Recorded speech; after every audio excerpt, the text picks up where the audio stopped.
Well, the discourse here is kind of strange because, well, again, I can understand why Putin doesn't understand the Germans. I live here in Europe and I don't understand them anymore either, any of the Europeans, that is, because we have this discourse with the Ukraine war where everyone's saying, well, look at the horrible things that are happening to Ukraine. This is not just, and we all want to help Ukraine. And of course, I'm 100% on board. This is gruesome what's happening.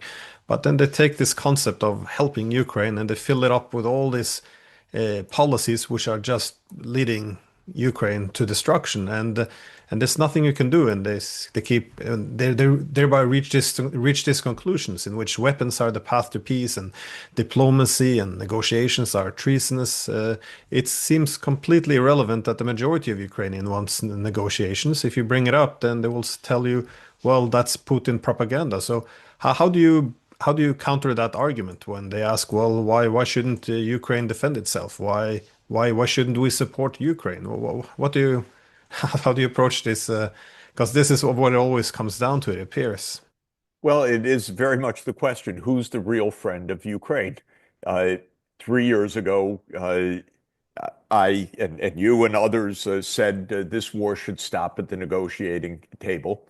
It nearly did in the Istanbul process. There was just a few weeks after Russia's invasion of February 24th, 2022, which by itself was not the beginning of the war. The war had started 8 years earlier with the Western-supported coup against the government of Viktor Yanukovych. But in any event, with the escalation that took place on February 24th, 2022, that brought Ukraine to the negotiating table. President Zelensky said, okay, I accept neutrality. That would have been the end of the war. A draft agreement was negotiated. It was essentially close to completion, though there were issues to debate, but that's what negotiations settle.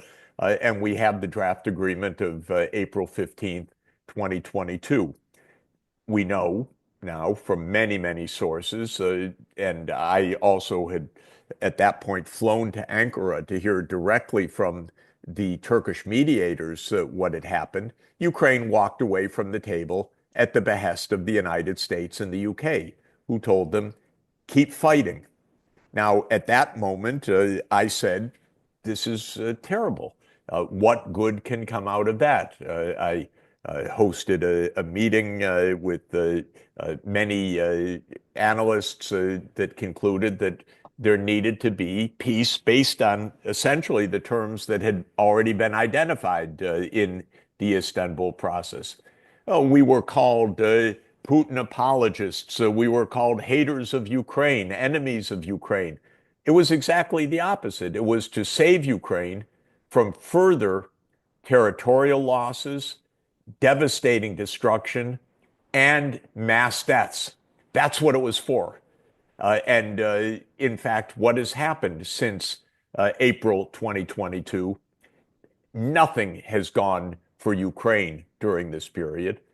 Ukraine has lost probably well over 1 million uh,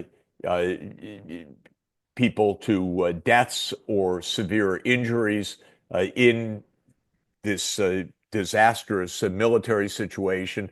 Obviously, the destruction has been profound. The losses to Ukrainian society of emigration, depopulation, and everything else have been profound.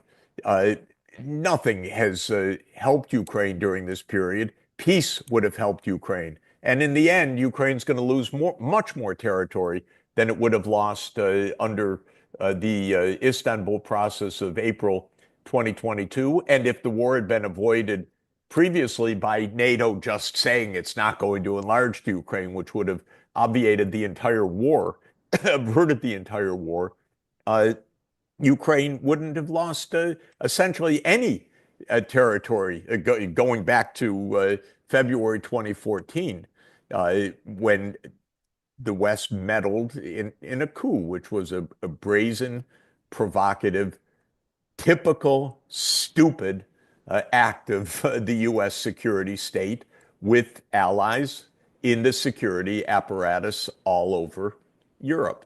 Okay, so who's a friend of Ukraine? The ones that warn them away from this. Again, our colleague and friend John Mearsheimer said that the United States led Ukraine down the primrose path, uh, making all these great promises. We're going to make you a great power and so forth.